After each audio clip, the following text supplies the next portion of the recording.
अस्सलाम वालेकुम नाज़रीन, मैं हूं ज़मीर हैदर और आप देख रहे हैं प्रोग्राम पब्लिक पल्स। नाज़रीन, आज पंजाब असम्बली में एक खूब अच्छा तमाशा लगा रहा और एक वक्त तो ऐसा भी आया कि तमाम पीटीआई के अरकान ने 186 के नंबर की आवाज़ें लगाना शुरू की और हम जीत गए के नारे भी लगाए। पीटीआई की ख्वातीन अरकान ने प्ले कार्ड्स पे 186 का नंबर लिख कर जो है वो दिखाया और तस्वीरें भी वायरल हुई। और उसके बाद फवाद चौधरी साहब का भी हमने बयान सुना कि वो कह रहे थे कि जनाब किसी भी वक्त जो है वोट ऑफ कॉन्फिडेंस जो है वो एतमाद का वोट ले सकते हैं चौधरी परवेज़ इलाही, लेकिन इस पर मिक्स्ड रिएक्शन आ रहा था अब तक तो।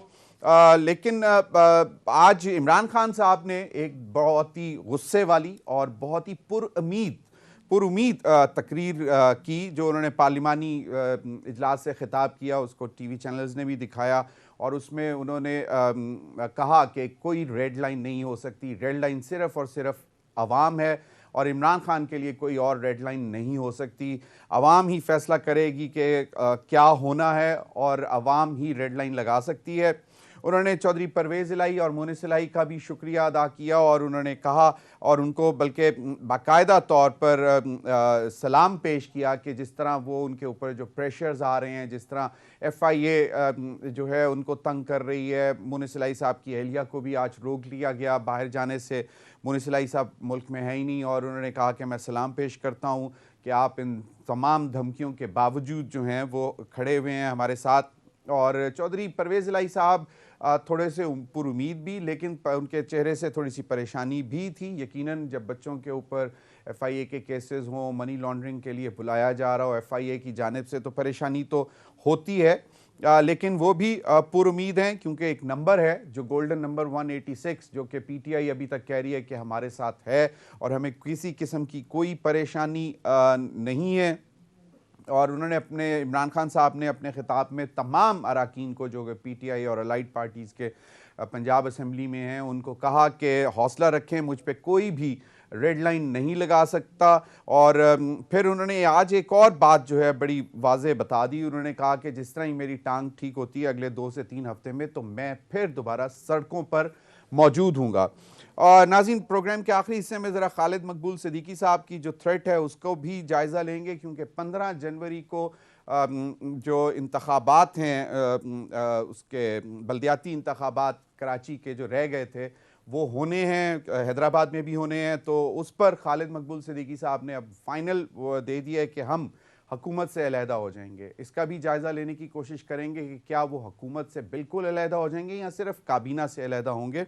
और कराची में उन्होंने कहा, फिर मैं सुन रहा था कि मुस्तफ़ा कमाल साहब ने भी कहा कि अगर आपने बिलावल भुट्टो ज़रदारी को वज़ीर आज़म बनाना है तो आपको कराची को साथ लेकर चलना होगा और अगर कराची को साथ लेकर चलना है तो MQM को साथ लेकर चलना होगा।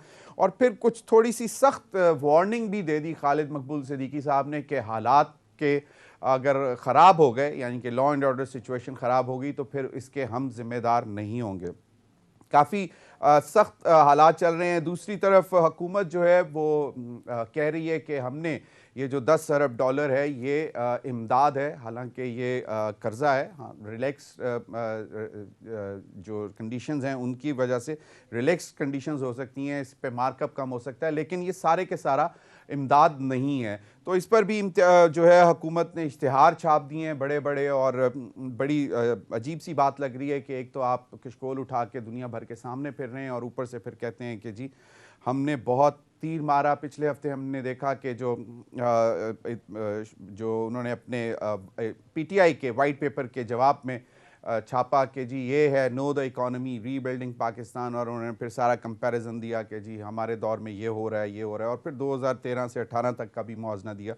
तो ये इन तमाम बातों पर गुफ्तगू करेंगे। मेरे साथ मौजूद हैं राना एहसान अफजल साहब, सीनियर रहनुमा मुस्लिम लीग नून, दो वेरी यंग, प्राइम मिनिस्टर के कोऑर्डिनेटर हैं फॉर कॉमर्स एंड ट्रेड। बहुत बहुत शुक्रिया राना एहसान अफजल साहब आपके वक्त का।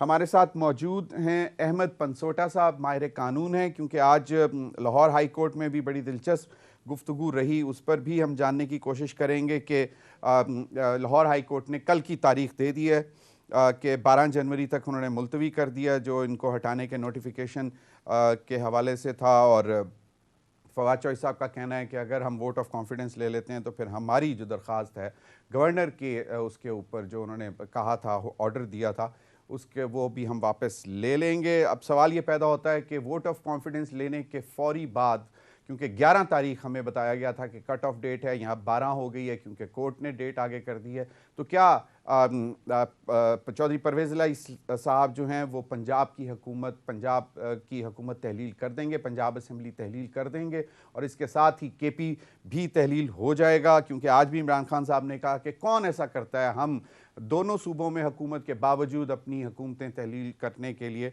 तैयार बैठे हैं, सेक्रीफाइस करने के लिए तैयार बैठे हैं।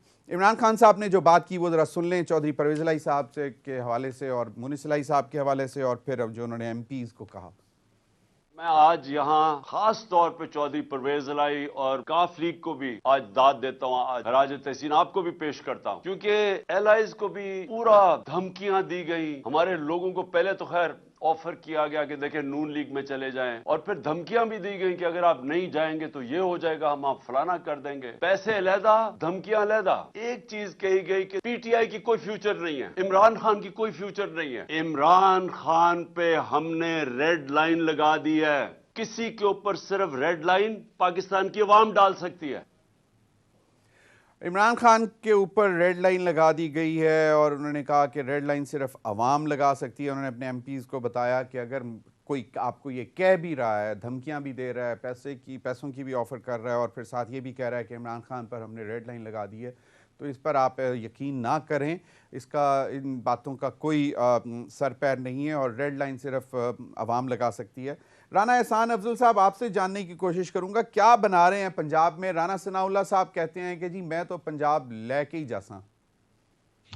बिस्मिल्लाहिर्रहमानिर्रहीम। देखिए, सबसे पहले तो मुझे सख्त कंफ्यूजन लगती है इमरान खान साहब को, क्योंकि एक तरफ वो कहते हैं परवेज़ इलाही साहब जो है वो करप्शन कर रहे हैं अपनी अपनी पार्लिमानी मीटिंग के अंदर, और फिर दूसरी तरफ वो कहते हैं इससे हमारा ग्राफ डाउन जा रहा है, और फिर आज का बयान कि हम उनको खिराज तहसीन देते हैं और उनका शुक्रिया अदा करते हैं। इसी तरह जो वो कहते हैं फवाद चौधरी के किसी का कॉल नहीं आ रही, कोई हमारे अब वो न्यूट्रल हो गई है इस्टेब्लिशमेंट, और दूसरी तरफ इमरान खान साहब कहते हैं कि रेड लाइन बना दिया है तो फलाना। तो ये जो है एक प्रोपेगेंडा, और वो भी इनको समझ नहीं आता कि रोज प्रोपेगेंडा भी तब्दील हो जाता है, कभी कुछ कहते हैं कभी कुछ कहते हैं। देखिए, 17 दिन गुजर गए हैं। ओ भाई, अगर आप पास नंबर पूरा है, वोट ऑफ कॉन्फिडेंस लेके कहानी खत्म करें। आप प्ले कार्ड के ऊपर 186 लिख के तो नहीं आपके नंबर गेम पूरी हो जाएगी। 160 मेंबर इनका बैठा हुआ था और शोर ऐसे कर रहे थे कि जैसे जितना कोई ज्यादा शोर करेगा तो फिर इनकी 186 की गिनती पूरी हो जाएगी, या आप प्ले कार्ड पे लिखेंगे 186 तो गिनती पूरी हो जाएगी। गिनती पूरी है तो यार वोट ऑफ कॉन्फिडेंस लो और फिर डिसॉल्व कर दो असेंबली, लेकिन नहीं है पूरे नंबर। और ये तो अब बड़ा क्लैरिटी के साथ ये नजर आ गया है कि ये जो बातें चल रही हैं अभी कोर्ट में भी कि गवर्नर जो है उसको सेटिस्फाई होना चाहिए। अब तो यहाँ पूरी कौम देख रही है इनके पास नंबर गेम पूरी नहीं है। एक के बाद दूसरा जो है वो इनका मोमना वही, जावेद अख्तर, हाफिज अमार, यासिर, ये सारे मेंबर इनके साथ नहीं है, तो ये they have lost the majority. अब ये देखें, मैं तो समझता हूं कि आईन बड़ा क्लियर है। 137 जो सब 130 sub clause 7, it is amply clear है। किसी बच्चे को भी पढ़ाएं, लॉ के स्टूडेंट को, तो वो आपको बता देगा कि गवर्नर के पास राइट है, हक है कि उसने कर दिया। अब अदालत इसमें आ गई है, अदालत ने इनको और टाइम दे दिया है। अब कल हमारी उम्मीद तो ये है कि ये रैप अप हो आइन के अंदर। कभी अदालत आके उसको इनको टाइम भी दे दिया, अब उसकी आप उसको डिले करें, ये अच्छी बात नहीं है। मैं समझता हूं कि पाकिस्तान का आइन बड़ा क्लियर है, उसके मुताबिक चीजें चलनी चाहिए। अब अगर परवेज इलाही को लगता है कि जी हम गवर्नर की अगर बात मान लेंगे तो ये तो हम उसको तस्लीम कर लेंगे कि वो ठीक है, और अभी फवाद चौधरी कह रहे हैं हम वोट ऑफ कॉन्फिडेंस लेने जा रहे हैं, तो एम्पल कंफ्यूजन, यानी कि हर बंदे का बयान मुख्तलिफ है। सही, तो ले वोट ऑफ कॉन्फिडेंस, हम तो इंतजार में। बिल्कुल। अहमद पनसोटा साहब, आज जस्टिस आसिम हफीज साहब ने रिमार्क्स दिए कि वज़ीर आला जो चौधरी परवेज़ इलाही साहब अगले 24 घंटे में 186 अरकान की हमायत जो है वो दिखाएं, उनके पास होनी चाहिए। अगर अभी कल की समाअत के बाद तक भी अगर 186 अरकान पूरे नहीं होते तो आपको क्या लगता है कि ये मामला लिंगर ऑन करेगा, या फिर जिस तरह की आज रिमार्क्स आए हैं तो लगता है कि अब इनके चौधरी परवेज़ इलाही साहब यहाँ जो पंजाब हुकूमत को जो रिप्रेजेंट कर रहे हैं उनके पास कोई ऑप्शंस नहीं रहेंगी और फिर come what may vote of confidence लेना पड़ेगा? जी थैंक यू सर। अच्छा, मेरा अपना पर्सनल व्यूज पर डिफरेंट है। देखें जी, जो इशू इस वक्त अदालत के सामने है, इशू अदालत के सामने बड़ा सिंपल ये है कि जो गवर्नर ने वोट ऑफ कॉन्फिडेंस मांगा है, ये ऑर्डर जो है वो लीगल है या इलीगल है। इस ऑर्डर को चैलेंज किया हुआ है पाकिस्तान तहरीक इंसाफ ने भी और मुस्लिम लीग काफ की तरफ से चौधरी परवेज इलाही साहब ने भी। अब जो इशू यहाँ पर सामने आता है, कानूनी पोजीशन इस पर ये है का आर्टिकल 130 सब क्लॉज 7 जो it is very very clear. वो कहते हैं कि गवर्नर ने वोट ऑफ कॉन्फिडेंस मांगना है तो he shall summon the provincial assembly. अब समनिंग द प्रोविंशियल असेंबली जो है has been defined in the rules of procedure. Rules of procedure में रूल 3 जो है दैट इज वेरी क्लियर कि जब भी असेंबली को समन करना है उसके लिए सेक्रेटरी ने time date and place notify करनी है और उसके बाद असेंबली समन करनी है। उसी रूल्स ऑफ प्रोसीजर के 209 जो है वो स्पीकर्स रूलिंग को फाइनल कहते हैं। आर्टिकल 69 ऑफ द कॉन्स्टिट्यूशन जो है स्पीकर रूलिंग को फाइनल कहते हैं on a matter of procedure. उसके बाद कॉन्स्टिट्यूशन में ही लिखा हुआ है कि रूल्स ऑफ प्रोसीजर जो है उनकी वैल्यू फाइनल है। इसी पोजीशन के ऊपर ऑलरेडी 41st एंड 42nd इजलास चल रहा है। उस इजलास के दौरान अगर एक नया इजलास वोट ऑफ कॉन्फिडेंस पे कॉल किया जाता है तो वो मेरी अपनी नजर में, मतलब जो कॉन्स्टिट्यूशन के मुताबिक जो मेरी उसकी तहकीक है उसके मुताबिक that is not sustainable in the eyes of law. Therefore उसको चैलेंज किया गया है। अब जो अदालत का आज इस्तफसार था, अगर आप अदालत का इंटरिम ऑर्डर पढ़ें तो उसमें बड़ा क्लियरली लिखा था कि chief minister may take vote of confidence on his own accord. उसमें ये तो लिखा ही नहीं, उसको डायरेक्शन दी नहीं गई। और डायरेक्शन अगर दे देनी चाहिए थी तो फिर ये अदालत में केस को आज चलाने का तुक नहीं बनता था। तो ये अभी जो केस आज, क्योंकि मैं आज कोर्ट में खुद भी इस केस को सुनता भी रहा हूं, इस केस के अंदर जो चीज चल रही है, जो इसको कहा गया है, वो एस अली जफर साहब ने बड़ा क्लियरली कहा है कि जो हमने चैलेंज किया है उसके ऊपर आप मेरिट्स के ऊपर फैसला कर दें कि क्या स्पीकर का ऑर्डर ऐसी सिचुएशन में लाए करता है या नहीं करता। पर वोट ऑफ नो कॉन्फिडेंस जब ऑलरेडी मूव्ड है, इजलास चल रहा है, कॉन्स्टिट्यूशनल पोजीशन क्लियर है, आप एक ऑर्डर दे दें जिस पर अदालत ने कहा कि जी अगर हम फिर ऑर्डर देंगे तो मेरिट्स पर फैसला देंगे, हम चाहते हैं ये फैसला मामला वैसे रिजॉल्व हो। इस हद तक अदालत की बात दुरुस्त है कि पॉलिटिकल फोर्सेस को अपने मामलात विदाउट द कोर्ट रिजॉल्व करने चाहिए जब कॉन्स्टिट्यूशन पोजीशन इतनी क्लियर है। लेकिन अगर उसके बावजूद अब हमारे पास आ गए तो अदालत ये नहीं कर सकती कि उन्हें कहे कि आप कल तक ये काम करें, परसों तक ये काम करें। उनका काम है आइन और कानून के मुताबिक जो डिसीजन बनता है वो दे दें। अगर वो समझते हैं गवर्नर का डिसीजन गलत है तो गलत कहें, अगर सही है तो सही कहें। मेरा ख्याल है कि वोट ऑफ कॉन्फिडेंस का कॉल करना इस तरह ड्यूरिंग द प्रोसीडिंग्स शायद अदालत करे भी ना। कोशिश वो कर रहे हैं कि वोट ऑफ कॉन्फिडेंस अगर हो जाता है तो उससे सारी की सारी चीजें can be put to arrest. And this goes without saying, जो कि राणा साहब बात करें, दिस गोज विदाउट सेइंग, बिल्कुल ठीक कह रहे हैं इस हद तक कि एक चीफ मिनिस्टर का जो कॉन्फिडेंस है हाउस में होना चाहिए और हाउस उसको एक्सेप्ट भी करना चाहिए। But this is a purely legal matter कि किस स्टेज पर वो वोट मांगा जा सकता है या नहीं मांगा जा सकता है। टू माय अंडरस्टैंडिंग अब जो है कि पहले लाहौर हाई कोर्ट को ये फैसला करना है कि क्या गवर्नर की जो उन्होंने लेटर लिखा क्या वो वैलिड है या नहीं है, और क्या ऑनगोइंग सेशन में वोट ऑफ कॉन्फिडेंस लिया जा सकता है कि नहीं लिया जा सकता, जबकि लिखा हुआ है कि फ्रेश सेशन समन किया जाए और प्रोरोग हुआ नहीं, ये सेशन बहुत अरसे से चल रहा है। तो ये इस सारी सूरत हाल में पहला क्वेश्चन ये है। उसके बाद क्वेश्चन आता है कि क्या चौधरी परवेज इलाही साहब वोट ऑफ कॉन्फिडेंस मतलब एतमाद कमांड करते हैं, कॉन्फिडेंस कमांड करते हैं या नहीं, क्योंकि उन्होंने कहा है कि कुछ शवाहिद ऐसे हैं कि जो पहला खत था गवर्नर का कि जी हमें लगता है कि आप वो जो है आपकी अथॉरिटी उतनी नहीं है, आप you don't command the authority, तो आप वोट ऑफ कॉन्फिडेंस लें। तो अब वो सेकंड क्वेश्चन होगा। बिल्कुल आपकी बात दुरुस्त है। देखिए, दिस गोज विदाउट सेइंग कि एक चीफ मिनिस्टर का असेंबली के अंदर जो तमाम मेंबरान है उनका कॉन्फिडेंस होना चाहिए, बट उस कॉन्फिडेंस को फाइंड आउट करने के लिए, सिफ्ट आउट करने के लिए कानून और आइन मौजूद है। वरना तो हर रोज ये चीज चेक हो कि जी आज है आज नहीं, और ये हम सबको पता है कि वो कॉन्फिडेंस शैटर कैसे होता है, वो कॉन्फिडेंस वापस कैसे आता है, वो कॉन्फिडेंस को कौन लेके जाता है। इसी वजह से आइन के अंदर एक बिल्ट इन मैकेनिज्म है। उस मैकेनिज्म के ऊपर क्वेश्चन रेज किया गया है बाय पॉलिटिकल पार्टी कि ये इस टाइम पर नहीं किया जा सकता। इस चीज पर अदालत ने फैसला सादर फरमाना है 5 मेंबर बेंच ने। उससे बियॉन्ड जाकर ये कहना कि आप सुबह ले लें, इस तरह तो फिर अदालत कहेगी कि आप महीने की हर पहली तारीख को अपना कॉन्फिडेंस ले लिया कीजिए, या हर 15 की जो है ना शाम को 6 बजे आप अपना कॉन्फिडेंस हमें शो कराया करें। They can't do that. They can't read anything in the Constitution of Pakistan. That is very very clear.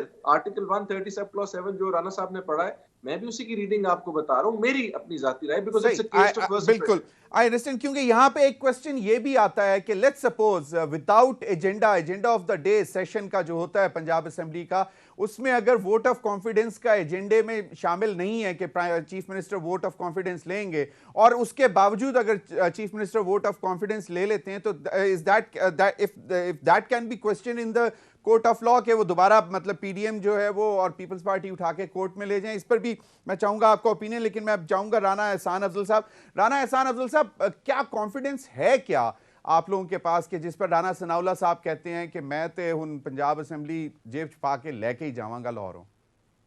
देखिए, बड़ी सिंपल सी बात है। जब इमरान खान साहब का वो फेल हुआ लॉन्ग मार्च और उन्होंने अनाउंस किया पिंडी के अंदर कि हम लोग जो है वो असेंबलियां डिसॉल्व कर रहे हैं, तो उन्होंने किसी से मुशावरत नहीं की थी। कोई एक आदमी को नहीं पता था कि इमरान खान साहब ये बम फाड़ने जा रहे हैं। और उसके बाद ना उनके चीफ मिनिस्टर उनके साथ हैं, ना 4 साल बाद इनको बजट मिला डेवलपमेंट का। फिर बहुत सारे लोगों को इतराज है कि वो परवेज इलाही साहब के साथ नहीं है, उनको चीफ मिनिस्टर नहीं मानते, यानी कि वो एक 10 मेंबर जमात वाले को चीफ मिनिस्टर नहीं मानना चाहते। तो बहुत सारे इश्यूज हैं। और फिर उन्होंने खुद परवेज इलाही ने कहा कि 90% लोग असेंबलियां डिसॉल्व नहीं करना चाहते, वो खुद मार्च तक असेंबलियों को चलाना चाहते हैं। तो ये सारी वो वजूहात हैं कि जिससे बड़ी क्लैरिटी है हमें कि ये वोट ऑफ कॉन्फिडेंस कामयाब ही नहीं हो सकता, क्योंकि ये सिंगल मैन डिसीजन। अल्टीमेटली तो मैजिक नंबर चाहिए ना, मतलब ये सारी बातों को तो चलें ठीक है, हैं ये पॉलिटिकल बातें हैं, गॉसिप है। ये गॉसिप नहीं है। ये अगर आपका कल जो रिपोर्ट हुआ कि परवेज इलाही साहब करप्शन कर रहे हैं और उससे मेरा ग्राफ डाउन जा रहा है, तो ये चीजें एक ये लड़ाई पूरे, और आपने किस तरह तस्दीक किसी के साथ आपको आज पब्लिकली बैठ के इमरान खान साहब पूरी कौम को सुना रहे हैं कि मैं सलाम करता हूं ज़मीर साहब, देखें ये सियासत है। अब यहाँ एफिडेविट तो नहीं जमा कराएगा बंदा कि भाई मैं अब अपनी इस चीफ मिनिस्टर के साथ नहीं हूं, तो फिर गवर्नर को एहसास होगा। तो पहले जो आपने सारी बातें की हैं वो भी तो सियासत है, बात तो खत्म होती है नंबर पर। बड़ी क्लैरिटी देखें, बड़ी क्लैरिटी के साथ नजर आ रहा है कि 17 दिन गुजर गए, इनके पास नंबर गेम पूरी नहीं है, वरना तो इन्होंने 1 सेकंड लगाना था। अच्छा, फर्ज करें अगर एजेंडे में शामिल नहीं होता वोट ऑफ कॉन्फिडेंस। देखिए जमीर साहब, आप जा रहे हैं असेंबलियां डिसॉल्व करने, आप एक हुकूमत को खत्म कर रहे हैं जो आपको 5 साल के टेन्योर के लिए वोटर्स ने दी। आप खत्म करें, लेकिन you should have the majority on your side. और अगर आप मेजॉरिटी शो कर देते हैं तो आपके पास भरपूर राइट है कि आप असेंबली को, आपको जो वोटर ने आपको जो 5 साल का टेन्योर दिया उसको कूड़े में फेंक। लेकिन अगर आपके पास मेजॉरिटी नहीं है, राना साहब आप क्यों मानने को तैयार हैं कि असेंबलियां डिसॉल्व करने जा रहे हैं? We'll cross the bridge when we'll reach there. अभी तो पहला मरहला तो वोट ऑफ कॉन्फिडेंस का आया हुआ है ना। ये तो इमरान खान साहब कहते हैं ना, हम तो कह ही वो नहीं तो रहे। कहते हैं, वो तो बहुत पहले, वो तो 26 नवंबर को उनको आके कर देना चाहिए था। वहां पे कहते हैं ये देखो जी लेटर पे साइन हुआ हुआ है, ये अभी जो है जा रहा है, लेकिन वो नहीं किया। मेरा सवाल ये था कि अगर एजेंडे में शामिल नहीं है, वोट ऑफ कॉन्फिडेंस फिर भी ले लेते हैं और अगर जीत जाते हैं चौधरी परवेज इलाही साहब, तो आप क्या उसको क्वेश्चन करेंगे कि जी it was a bluff call, हमें तो पता ही नहीं था कि वोट ऑफ कॉन्फिडेंस है?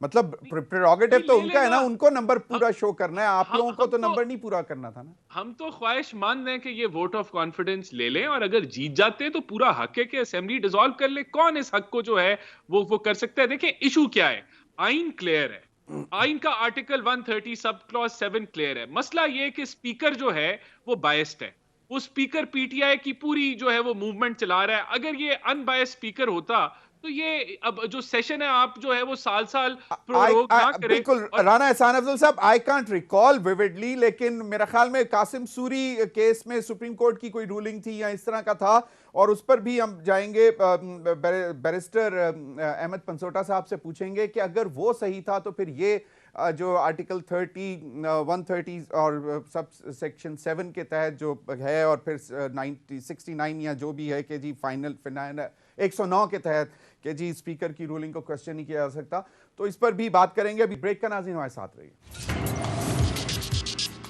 Welcome back.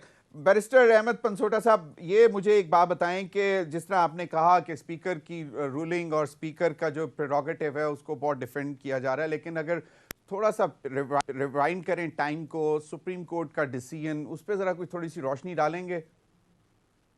जी सर, मैं बिल्कुल, आपने बड़ी अच्छा और पर्टिनेंट सवाल पूछा है। सुप्रीम कोर्ट का जो पहला फैसला था वो फैसला था जो कि ओरिजिनल, जिसको खान साहब रेजीम चेंज वाला इशू कहते हैं। जब उस टाइम पर एक डिसीजन दिया गया, उस डिसीजन में सुप्रीम कोर्ट ने ये होल्ड किया था कि ये पावर ही नहीं थी स्पीकर के पास, या स्पीकर ने अपनी जो कॉन्स्टिट्यूशनल पावर्स हैं उससे बियॉन्ड जाके फैसला दिया, लिहाजा that bail was lifted and that was called into question.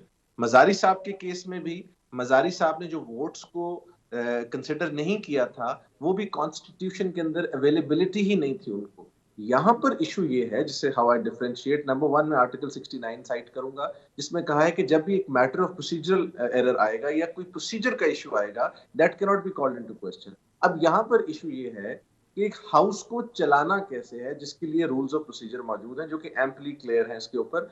उनके उसी के रूल्स ऑफ प्रोसीजर में प्रोसीजर 209 में स्पीकर के पास इख्तियार है। वो ये कहते हैं उनकी दानिश में कि वोट ऑफ कॉन्फिडेंस जो है वो तब तक मूव नहीं हो सकता जब तक कि एक नया इजलास कॉल ना किया जाए, और यही रूल 3 में लिखा हुआ है और उसका एक प्रोसीजर और तरीकाकार लिखा हुआ है। देयरफॉर इस ऑर्डर को जो कि गवर्नर ने पास किया है, वो समझते हैं उनकी नजर में कि ऑर्डर जो है वो इलीगल है, और इस चीज को अदालत में लेके गए हैं। मैं समझता हूं कि ये चूंकि मैटर रिलेट करता है टू अ प्रोसीजरल इशू, जिसके ऊपर final authority is the speaker, जिस तरह बहुत सारे आपकी कॉन्स्टिट्यूशन में इदारे हैं जिनको अदालतों को असूली तौर पर they should not call them into question. इस वक्त मेरा तो आर्ग्यूमेंट ये है कि हमारी पॉलिटिकल फोर्सेस जो हैं, very soon you will see कि इस चीज का फैसला भी अदालत से करवाएंगे कि आज हमें शेरवानी लाल या ब्लू पहननी है या ब्लैक पहननी है। And it is very very unfortunate कि पॉलिटिकल फोर्सेस जिनके पास कॉन्स्टिट्यूशन के अंदर मैंडेट है, जो कि जुडिशरी को भी टू एन एक्सटेंट आर्टिकल 175 और अदर्स उनके लिए रेगुलेट करना चाहिए, उस केस में वो हर चीज जाके अदालत में ले जाते हैं। अदालत का प्रॉब्लम ये है कि दे आर अनइलेक्टेड पीपल। जब वो कोई फैसला, जिस तरह आज जस्टिस साहब का जो रिमार्क आपने मेरे से सवाल पूछा, वो सवाल पूछने की बुनियादी वजह ये है कि उन्होंने ये रिमार्क कैसे दे दिया, या सही दिया या गलत दिया। मैं समझता हूं उनको इस सिचुएशन में ले जाना ही नहीं चाहिए। और जब आप उनसे ये कहते हैं कि आप इस चीज का फैसला करें, फैसला आता है, उस फैसले पर सियासत होती है, जिस तरह मजारी की रूलिंग पर हुई, जिस तरह जो उस टाइम पर कासिम सूरी रूलिंग थी उस पर हुई, अब जो है वो इस सत्यान शाह साहब की रूलिंग जो है इस पर इशू आ रहा है। So my position is very very clear कि जो आइन के अंदर चीजें लिखी हुई हैं उनकी कुछ, there is a reason, there is a method to this madness, why this was made. 73 का कॉन्स्टिट्यूशन जब बनाया गया तो उसमें ये उनको प्रोटेक्शंस दी गई हैं, किसी वजह से दी गई हैं। Exactly, there were minds behind it and they wanted to, लेकिन सवाल ये पैदा होता है कि अहमद पंसोड़ा साहब, मैं राणा साहब की तरफ जाने से पहले एक क्विक शॉर्ट आंसर आपसे चाहूंगा कि when you were there in the court room, आप एक होता है ना, एक माइंड रीड कर रहे होते हैं या एक आपको कुछ डायरेक्शन नजर आ रही होती है, तो where do you see this going? Sir वैसे तो मेरा जो एक्सपीरियंस है लाहौर हाई कोर्ट, जब बेइज्जती ज्यादा हो रही हो या हमें थोड़ी सी, जैसे कहते हैं कोर्ट में ज्यादा लिथरॉल हो रही है, तो इसका मतलब होता है डिसीजन हमारी तरफ आएगा। So I can't predict any particular case. हमें I am not allowed as a student of law, लेकिन जो आज की कार्रवाई थी उससे तो यही लग रहा था कि दे वांट और दे एक्सपेक्ट कि वोट ऑफ कॉन्फिडेंस हो जाए। और जो राणा साहब की बात, उस पर मैं कमेंट जरूर करना चाहूंगा कि उनकी पॉलिटिकली तो बात बिल्कुल दुरुस्त है कि हाउस का जो कॉन्फिडेंस है वो चीफ मिनिस्टर ने कमांड करना है, और अगर किसी आईनी तरीके से वो चीज क्वेश्चन की जा सकती तो that must be called into question by governor और हूसोएवर इज रिस्पांसिबल। लेकिन लीगली क्या वो ठीक है कि नहीं है, इसका फैसला अदालत ने करना। एग्जैक्टली, गवर्नर के लेटर में सवाल पहला यही था कि हाउ कम गवर्नर साहब केम टू नो कि जी नहीं, वो तो मामला बड़े खराब हैं and he doesn't command the full authority. तो वो तो है। राणा एहसान अफजल साहब, अब मुझे एक बात बताएं कि आप कितने कॉन्फिडेंट हैं कि जो राणा सनाउल्लाह साहब ने बात की है, क्या नंबर्स की, जिस तरह आज भी इमरान खान साहब ने कहा कि जिस मैंने आपको सुनवाया अभी कि जी लोगों को धमकियां दी जा रही हैं, लोगों को एक तरफ पैसों की ऑफ़र की जा रही है, दूसरी तरफ धमकियां दी जा रही हैं, फिर वही सियासी इंजीनियरिंग जो इमरान खान साहब ने कहा है कि आज फिर दोबारा शुरू हो गई है। अब सियासी इंजीनियरिंग कौन कर सकता है? यहाँ तो मुझे समझ में आती है, जिस तरह आप अपना FIA को इस्तेमाल कर रहे हैं, फेडरल इदारा है, आप लोग मैनेज कर सकते हैं प्रेशर डालने के लिए चौधरी परवेज इलाही साहब और उनके साहबजादे, उनकी फैमिली पर। दूसरी सियासी इंजीनियरिंग जो कि फवाद चौधरी साहब ने इशारा दिया कि जनाब अननोन कॉल्स आ रही हैं, तो again Khan sahab is referring to someone, because पिछले 10-12 दिनों से हमने ये नहीं सुना, सिवाय फवाद चौधरी साहब से शुरू हुआ और आज फिर इमरान खान साहब ने बात की। हमारे पास तो ये रिपोर्ट्स हैं कि जो भी परवेज इलाही को शक होता है ये MPA मेरे साथ नहीं है या किसी कोई इख्तलाफ है, वो उनके पीछे पंजाब पुलिस की गाड़ी लगा देते हैं और वो गाड़ी 24 घंटे उनको फॉलो करती है। देखिए, ये तो हमारी तो ये रिपोर्ट्स हैं कि ये पूरी पंजाब की कुवत, असर और रसूख इस्तेमाल कर रहे हैं कि कोई बंदा आगे पीछे ना हो। तो ये बातें देखें, इमरान खान की कौन सी बात सच्ची हुई है अब तक? अभी तक तो उन्होंने इल्जामात की बौछार की और कोई बात सच्ची। फवाद चौधरी कहते हैं कि किसी से कोई राब्ता नहीं है, कोई बात नहीं हो रही। तो अगर किसी ने कोई कॉलें की हैं तो वो अवाम के सामने रख दे कहां से कॉलें आई हैं। लेकिन एफआईए तो कॉल बुला रही है, एफआईए अगर बुला रही है तो वो तो सामने है, तो वो तो सियासी इंजीनियरिंग है ना। You are putting pressure on the chief minister and his family. देखिए, वो तो अगर कोई केसेस पेंडिंग है और उन पे इंक्वायरी हो रही है तो इसमें तो कोई वो जाके वकील करें अच्छा, और वो अपना सियासी डिफेंस इंजीनियरिंग पेश नहीं करें। है, वो नहीं, सियासी इंजीनियरिंग नहीं है। देखें, बिलावल भुट्टो साहब ने आज जो जमीर प्राइम साहब, मिनिस्टर ने जमीर साहब, जी, अगर हम चाहते, हम नैब के वो ही काले कानून एसेट बियॉन्ड मीन वाले रखते और पूरी इनकी क़यादत को उठा लेते इन्वेस्टिगेटिव स्टेज के ऊपर। हमने वो जिनके रास्ता पास नहीं एसेट अपनाया। बियॉन्ड मीन थे वो अब नहीं, पीटीआई में रहे कहां हैं? वो तो नहीं नहीं नहीं, ये एसेट बियॉन्ड मीन तो आप किसी पे वो भी तो बना लें, आपने वो बताया अब केस। पीटीआई में तो रहे हमने कहां? तो वो तो हमने कल तो उनको उस काले कानून सुलेमान को शहबाज खत्म साहब किया। मिल लिए हैं। देखिए, एक पे कमेंट देना चाहता हूं। जी देखिए, जी एक चीज जो साबित हो गई वो ये हो गई कि स्पीकर की रूलिंग जो है, ये जो मौकफ था कासिम सूरी साहब का कि वो चैलेंज नहीं हो सकती, वो डिसप्रूव हुआ जब 5 मेंबर सुप्रीम कोर्ट के बेंच ने उनको आइन शिकन डिक्लेयर किया। नंबर 1। देखिए, तो इसका ये मतलब हो गया।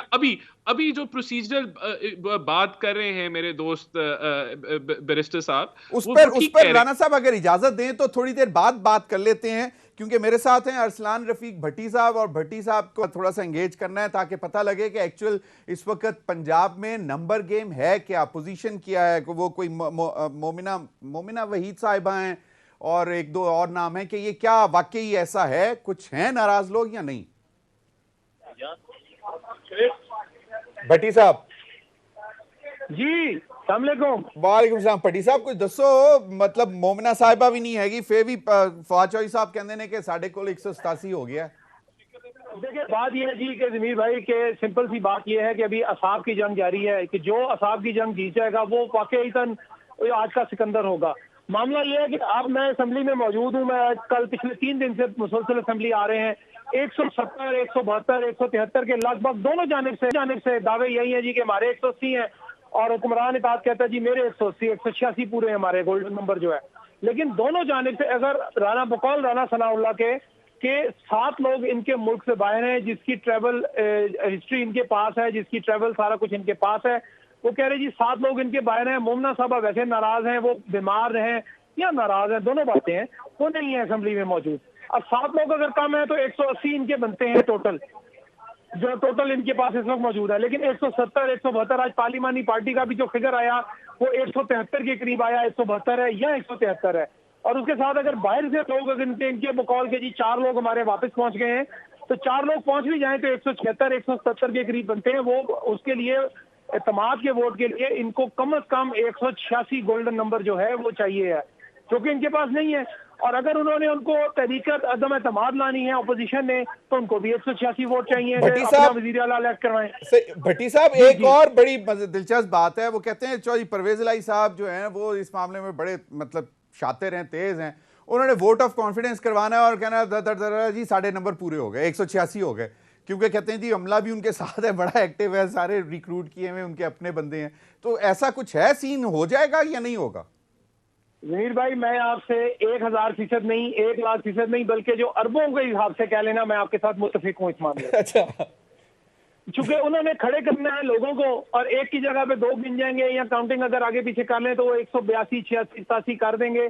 तो अपोजिशन बेचारी क्या कर लेगी? अपोजिशन सिर्फ शोर कर सकती है, एजेंडे की कॉपियां फाड़ सकती है, स्पीकर के डायस का घेराव कर सकती है, इसके आगे वो कुछ नहीं कर सकते। चूंकि उनके अपने जो लीडर हैं, यानी जिनका नाम मियां मोहम्मद हमजा शहबाज शरीफ है, वो मुल्क में नहीं है। वो मुल्क में नहीं है, उनको कहा गया था। बिल्कुल सही है। तो अब मतलब अभी फौरी तौर पर वैसे होता नजर नहीं आ रहा आपको वोट ऑफ कॉन्फिडेंस? नहीं, देखिए, बात यह है कि अभी तमाम जो इस वक्त जो भी रात के एक्सपायर जो आप देख लें कि आपके पास भी मेरे पास भी तकरीबन टाइम हो गया जी 9:40। अभी थोड़ी देर पहले पता चला जी कि चौधरी परवेज इलाही साहब असेंबली में पहुंचे हैं। 2 मरतबा स्पीकर सप्तान खान साहब ने असेंबली का टाइम बढ़ाया 1-1 घंटा, यानी अब तकरीबन 10 बजे तक का टाइम है असेंबली के कम से कम। सही, चले तो वो अब उसमें उन्होंने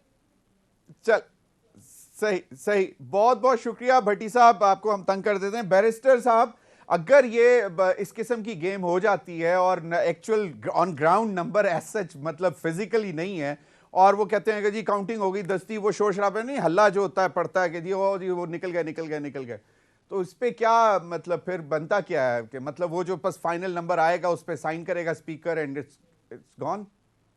आइडियली तो जी आपकी बात ठीक है, बट आई थिंक कि अगर ऐसी हरकत की जाती है, ये तो बाय एनीबॉडी, मतलब ये अगर कोई भी काम करेगा, this is like playing fraud with the constitution of Pakistan, कि आप एक बंदे को गिन लें या किसी स्पाई को गिन लें या किसी को गिन लें, तो मुनासिब अमल नहीं होगा। एंड आई एक्सपेक्ट कि स्पीकर, जिसको मैं जानता हूँ, is a very very honourable man, या कोई भी पार्लियामेंटेरियन, बात से Exactly. पर जब आप पूरा उतरते हैं, तो मेरा नहीं ख्याल ऐसा काम करेंगे।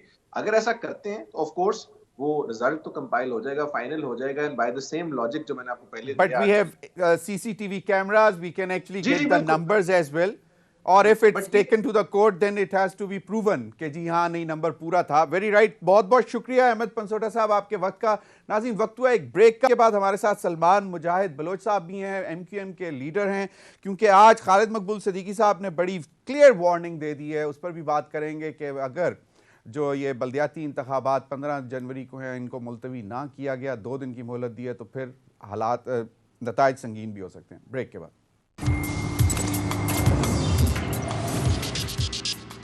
वेलकम बैक नाज़रीन, मेरे साथ मौजूद हैं सलमान मुजाहिद बलोच साहब, सीनियर रहनुमा MQM पाकिस्तान। खालिद मकबूल सिद्दीकी साहब ने क्या बात की है, जरा क्विकली छोटी सी बात है वो जरा सुन लीजिएगा। अगर जी सलमान मुजाहिद बलोच साहब, ये तो बहुत सख्त वार्निंग नहीं दे दी कि कोई इलेक्शन नहीं होगा और फिर अमन अमान की सूरत हाल की भी कोई गारंटी नहीं है। राना एहसान अफजल साहब पाकिस्तान मुस्लिम लीग नून के लीडर मेरे साथ मौजूद हैं, और डायरेक्ट वजीर आजम को खालिद मकबूल सिद्दीकी साहब ने एड्रेस किया। देखें, बहुत शुक्रिया आपने शो में इनवाइट किया, थैंक यू वेरी मच। बिस्मिल्लाहिर्रहमानिर्रहीम। बात यह है कि MQM पाकिस्तान तमाम हुज्जतें तमाम कर चुकी है, और अप्रैल 2022 में जब हम इस PDM का हिस्सा बने थे, उस वक्त माहिदा साइन हुआ था, जिसमें शहबाज शरीफ वजीर आजम, फजलुर रहमान साहब गारंटर थे, उनको बीच में डाला गया, उनके पास चल के गए। इसके अलावा जरदारी साहब के पास, बिलावल के पास, ये कई दफ़ा हमने ये मामला करने की कोशिश की कि डिलिमिटेशन को ठीक करा लें, हल्का बंदी को ठीक करा लें, हदबंदी को ठीक करा लें, लेकिन इनफ इज इनफ। आज आपने देखा कि कराची के जो असल जो स्टेक होल्डर हैं, यानी कि मुहाजिर उर्दू बोलने वाले, आज उन्होंने अपना एक वोट ऑफ नो कॉन्फिडेंस दे दिया है, अपना एक डिसेंट नोट दे दिया है कि हम ऐसे धांधली शुदा इलेक्शन, ऐसे जेरी मैंडरिंग वाले इलेक्शन, प्री पोल रिगिंग वाले इलेक्शन नहीं मानते। देखिए, हमारा मसला वजीर आजम से या नून लीग से नहीं है, हमारा मसला सिंध में अब जो है वो पीपल्स पार्टी के अलावा इलेक्शन कमीशन ऑफ पाकिस्तान पे भी है। हम इलेक्शन कमीशन ऑफ पाकिस्तान के पास भी गए, उनको बताया कि जनाब जो डिलिमिटेशन की गई है वो सरासर कानून के इंसाफ के तकाजों के मुनाफी है, इलेक्शन एक्ट 2017 के मुनाफी है, इलेक्शन रूल 2017 के मुनाफी है, और पीपल्स पार्टी ने अपना जियाला में लाने के लिए यहाँ पे जो है वो धांधली शुदा जेरी मैंडरिंग की है, और अपने अपने इलाकों में 30,000 पे यूसी बना दी है। जो MQM के उर्दू बोलने वालों के इलाके, वहाँ पे 90,000 पे यूसी बना दी, यानी कि MQM का वोटर 90,000 वाले को वोट देगा, एक यूसी बनेगी, और पीपल्स पार्टी की 30,000 पे एक यूसी बनेगी, यानी एक यूसी MQM की बनेगी, 3 यूसी उनकी बनेगी। उसके साथ साथ जो डिस्ट्रिक्ट मलीर है, डिस्ट्रिक्ट कराची जो हुआ करता था, उसको उसकी 22 यूसी हुआ करती थी, उसको कराची मेट्रोपॉलिटन कॉर्पोरेशन का हिस्सा बना दिया गया, वो भी जम कर दी गई 22 यूसी। वो इलाके हैं जहाँ पे टोटली पीपल्स पार्टी ही जीतती आई है शुरू से, यानी गांव देहात के इलाके हैं डिस्ट्रिक्ट मलीर के। तो आज जो हमने हुज्जत तमाम की है, खालिद मकबूल भाई ने बिल्कुल ठीक फरमाया, उनकी बातें बिल्कुल ठीक है कि जनाब अगर हम यहाँ पे इस इलेक्शन में नहीं होते, उनका कहने का जो एक तनाजुर में यह था कि 1993 में भी MQM पाकिस्तान ने कौमी असम्बली के हलकों का बाइकाट कर दिया था, कौमी असम्बली के इलेक्शन का कराची में। तो उसके बाद तल्ले मिलते करके 2 दिन के बाद जो है सूबा असम्बली का इलेक्शन था, MQM को सूबा असम्बली में डाला। उस वक्त जो है लोग 2725 लेके वोट बने थे MQM के बाइकाट की वजह से। लेकिन इसी तरह सुनिए एक जुमला तो खालिद मकबूल भाई ने जो कहा है कोई इलेक्शन नहीं होगा, फिर वो इलेक्शन नहीं होगा, फिर लोग जो है कोई 500 वोट लेके, कोई 600 वोट लेके, यानी कि अवाम नहीं निकलेगी। और कराची के लोग वैसे ही इस सिस्टम से जो इलेक्शन कमीशन ऑफ पाकिस्तान का है, जो सिंध हुकूमत का, उससे वैसे नाला है और अपने आप को इलेक्टोरल प्रोसेस से दूर कर चुके हैं। सही। सलमान बलोच साहब, तासुर ये आ रहा है कि जैसे बैलेट बॉक्सेस उठा लेंगे और फसाद हो जाएगा और कराची में दोबारा अनरेस्ट आ जाएगा, ये तासुर मिल रहा है उनकी गुफ्तगू से। और फिर अगर करना ही है तो फिर कैबिनेट से वॉकआउट कर जाएं। समझता कि खालिद मकबूल भाई ने ऐसी कोई बात की है, उनकी तकरीर से ऐसा कोई तासुर मिल रहा है। उन्होंने साफ अल्फाज में ये कहा है कि इंसाफ के तकाजे पूरे किए जाएं, और अगर हम बाइकाट करते हैं एमक्यूएम पाकिस्तान तो फिर वो इलेक्शन नहीं होगा, फिर वो झल्लू इलेक्शन होगा, इलेक्शन होगा। कैबिनेट से जहां तक बाहर निकलने की बात है, खालिद मकबूल भाई ने फाइनल वार्निंग दे दी है कि अगर वजीर आजम साहब अपना किरदार अदा नहीं करते, ऐसे गारंटर वो हमारा जवाब नहीं देते हमारी बातों का 1 से 2 दिन में, तो फिर एमक्यूएम पाकिस्तान वाकई में कैबिनेट से क्या हुकूमत से ही बाहर आ जाएगी। लेकिन ये तो दो दिन में मतलब किस तरह क्या होगा? अब इलेक्शन कमीशन एक फैसला दे चुका है, लेकिन चलें राना एहसान अफजल साहब क्या कहते हैं? प्राइम मिनिस्टर क्या फैसला ले सकते हैं? पीपल्स पार्टी को नाराज करेंगे या एमक्यूएम को नाराज करेंगे? ऑप्शंस क्या हैं?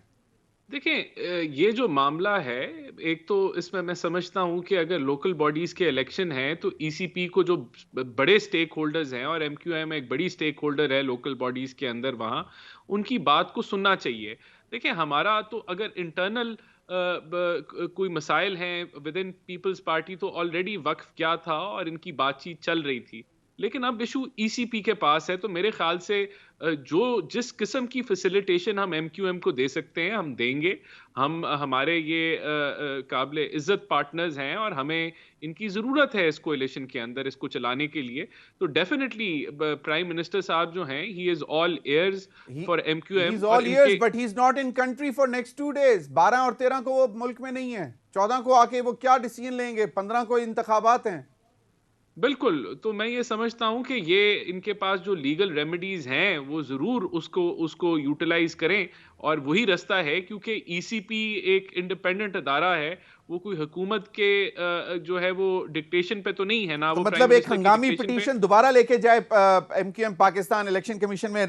बिल्कुल सलमान मुजाहिद साहब, last couple of minutes, like 1-1.5 minute है, कोई दरमियानी रास्ता क्या निकल सकता है? आपको क्या लगता क्या है? Prime minister is not in country from tomorrow onwards.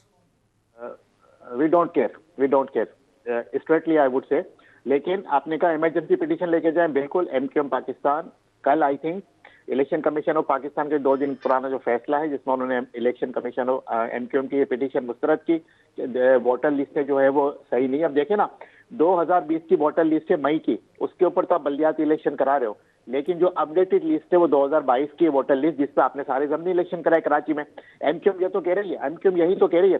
और जनाब 6 लाख नौजवान यूथ का जो वोट है उसको जो है डिसइंफ्रेंचाइज किया जा रहा है, उनको वोट देने के हक से जो है वो महरूम किया जा रहा है। 2022 के लिस्ट में 6 लाख कराची में नौजवानों के वोट्स का इजाफा हुआ है, उनको इलेक्शन कमीशन ऑफ पाकिस्तान क्यों जो है वो डिसइंफ्रेंचाइज कर रहा है? तो एमक्यूएम पाकिस्तान इलेक्शन कमीशन के 2 दिन पुराने ऑर्डर के खिलाफ कल मेरे ख्याल में इस्लामाबाद हाई कोर्ट में अर्जेंटली ऑन इमरजेंसी बेसिस एक अपील फाइल कर रही है, और हम समझते हैं कि इस्लामाबाद हाई कोर्ट हमें सुन के इंशाल्लाह ताला स्टे की तवक्को कर रहे हैं, क्योंकि बिल्कुल वेरी राइट। लेकिन इनके जो करता धरते हैं राना सनाउल्लाह साहब, जो कि बीच में आप लोगों से पहले भी बात करते रहे, कराची भी पहुंचे और मामला पीपल्स पार्टी के साथ, लेकिन वो अब पंजाब में मसरूफ हैं।